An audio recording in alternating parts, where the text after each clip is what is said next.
guess that works out. Greetings, fellow moviegoers, and welcome to Movie Central, the place to talk about movies, TV shows based on movies, toys based on movies, games based on movies, and rides based on movies. I'm your host, Mr. CCS, and these are my pets, George the Gorilla, Kyle the Dolphin, and Frank the Sea Turtle. Okay, you may have noticed some things. The first thing is that I've been missing for some time. I understand that I haven't been around as much as I usually am, but as of today, I am back. The second thing is, due to a rupture in the space-time continuum, I have returned to an animated form, at least for the foreseeable future. Also, I have a presence on Saturdays for the next few weeks as well to help make up for some lost time. Anyways, today we're covering the sequel of a movie I actually enjoyed, for the most part. But before that, I'd like to get some history out of the way. So, the $115 million movie from 2001, Lara Croft Tomb Raider, performed well at the box office, which, in case you're not aware with how Hollywood works, basically means the sequel was inevitable. This time around, the movie was a little bit cheaper and would be directed by John DeBont, who's well known for big action movies, which include the likes of the Speed film and the original Twister. Recipe for success? Well, not exactly. The 3.5-month shoot was not easy for DeBont, saying, quote, "It was not such a great experience, but more from the reason how the studio tried to really interfere with it in a way.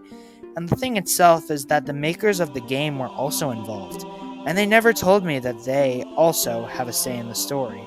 Suddenly, there were all these changes that have taken and who had to be what and what cast. And then suddenly it became such a big scene. Everything was a big deal. That's not exactly a great sign per se. Whatever the case may be, the final project was released in theaters in the summer of 2003, to less than stellar box office results and critical reception. However, has this film held up after 22 years? Well, let's talk about it.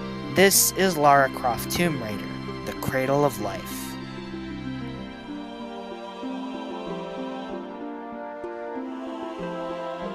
Fearless explorer Lara Croft, played again by Angelina Jolie, tries to locate Pandora's box before it finds its hands in the criminal's hands of Jonathan Rice, played by Ciaran Hinds, and Chen Lo, played by Simon Yam, who plan to use it for evil. According to the myth, the box holds deadly organisms that could kill millions of people.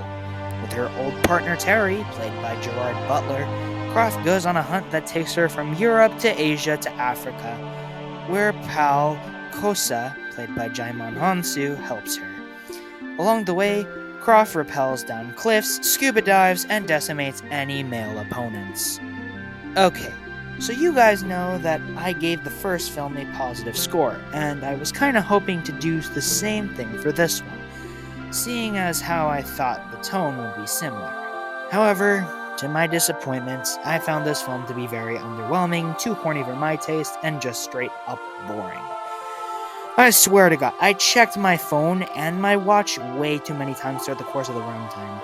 Maybe it's because I've had a harder time getting used to being back, but I don't know. The point is that I didn't like this movie. Hell, it is one of my least favorites I've reviewed this season, right below Annihilation and Wing Commander.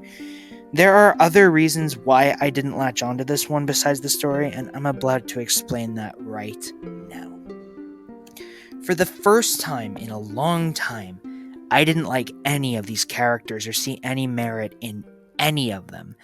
I think Angelina Jolie isn't entertaining anymore because I just find her boring. With the first one, I could see more of a committed performance here. However, in this one, I just see a very bored and disinterested Jolie.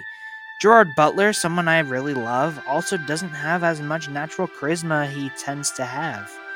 He's just kind of there as the love interest, and that's about it.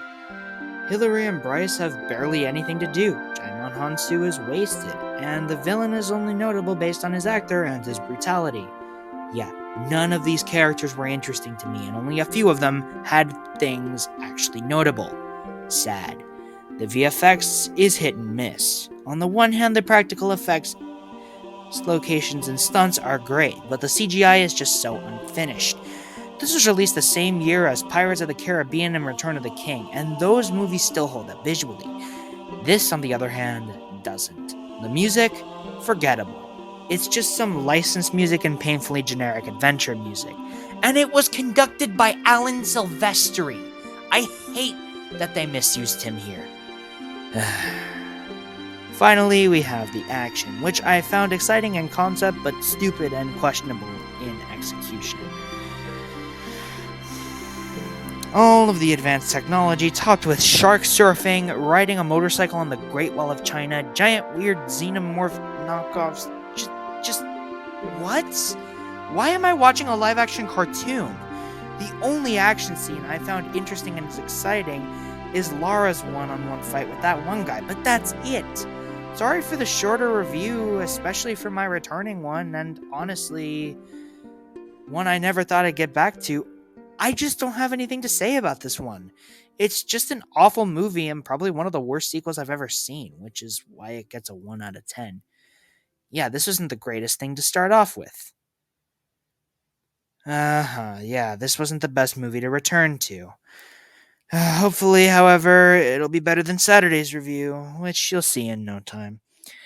Until then, and with that said, my name is Mr. CCS. This is Movie Central, and that, my friends, is a wrap. See you next week.